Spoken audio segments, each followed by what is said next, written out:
लेकिन मेरे पाकिस्तानियों, आज क्या वजह है कि मुसलमान दस्तो गिरेबान हैं। मुसलमान आपस में तो लड़ रहे हैं, लेकिन बदकिस्मती से मुसलमान अपने कौल व फेल, अपने किरदार की वजह से पस्ती की उस सतह पे चले गए हैं कि मुसलमान आज के इस दौर में अकेले रह गया है। गजा की मिसाल हमारे सामने है, मकबूजा कश्मीर की मिसाल हमारे सामने है। लेकिन पाकिस्तान एक ऐसा मुल्क जिसके पास न्यूक्लियर डेटरेंस है, पाकिस्तान की मिसाइल रिलेटेड टेक्नोलॉजी, पाकिस्तान के 1 करोड़ वो डायनामिक ओवरसीज पाकिस्तानी जो दुनिया को हैरान किए हुए हैं, वो पाकिस्तान जो कि आज पैलेस्टाइन में केव लेवल में अपनी तमाम तर परेशानियों के बावजूद वो अगर मदद अल्लाह के बाद मांगते हैं तो पाकिस्तान से मांगते हैं। इसी तरह लिगाफे काबा को पकड़ के मस्जिद नबवी में अरब अजम पाकिस्तान की सालमियत की दुआ मांग रहे हैं। लेकिन मेरे पाकिस्तानियों, दूसरी तरफ पारा चिनार में जहां पे शिया सुन्नी के नाम पे इंसानियत के साथ जो खिलवाड़ हो रहा है, बदतरीन इंसानी तकाज़ों को पामाल करके इंसानियत की धज्जियां बिखेरी जा रही हैं। इस सिलसिले में MNA साहब, पारा चिनार के हमीद साहब और उसके अलावा कमिश्नर कोहाट और सुन्नी इत्तेहाद काउंसिल के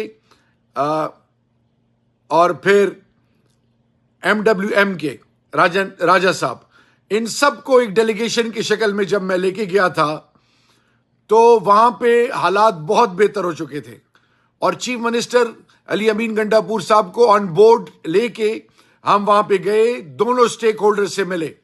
उस वक्त 44 के करीब लोग शहीद हुए थे और कितने दर्जनों जख्मी हुए थे। इस दफा फिर पिछले जुमे से लेकर कल रात तक एक दफा फिर 15 से ज्यादा बेगुनाह शहीद हो चुके हैं और 32 से 34 जख्मी हैं। माओ के लाडलों को मारा जा रहा है, किसी को यह नहीं पता कि मेरा गुनाह क्या है। तो मैं एक दफा फिर आपसे अमन की अपील करता हूं, रब का वास्ता है, अब इसको पारा चिनार से बाहर ले जाके सद्दा साइड पे, सेंट्रल और लोअर कुरम की साइड पे और फिर अफगानिस्तान के बॉर्डर तक फैलाने की कोशिश हो रही है। कहा जा रहा है नकाबपोश लोग आते हैं, इश्तियाल फैला के मुसलमान को मुसलमान से लड़ा रहे हैं, हमारी बुनियादों को खोखला कर रहे हैं, हर दौर की तजलील कीगी। मेरे पाकिस्तानियों, ये जो पारा चिनार में बिलखुसूस हो रहा है, इस लड़ाई की वजह से आम आदमी की जिंदगी अजाब बनी हुई है, चीजें महंगी हो रही हैं, दवाइयों की किल्लत शुरू हो जाएगी। ये बीमार बच्चे, बुजुर्ग, जवान कहां जाएंगे? खुर्दनोश की चीजें वो महंगी हो जाएंगी। मेरी आपसे इल्तिमास है चीफ मिनिस्टर साहब और लॉ एनफोर्सिंग एजेंसीज तमाम की स्टेक होल्डर से, तमाम कमिश्नर कोहाट और DIG से और इसके अलावा तमाम मकातिब फिक्र, MNA साहब, MPA साहिबान, आप मिलकर खुदा के लिए एक ऐसा माहौल बनाएं कि जिसमें वो तमाम लोग जो इंसानियत के नाम पे दबाएं, उनको कैफरी किरदार तक पहुंचाया जाए ताकि मासूम निहत्ते लोगों की जिंदगियों से ये खिलवाड़ बंद हो। मैं CM साहब से भी राब्ते में हूं, MNA साहब से, कमिश्नर साहब से भी राब्ते में हूं।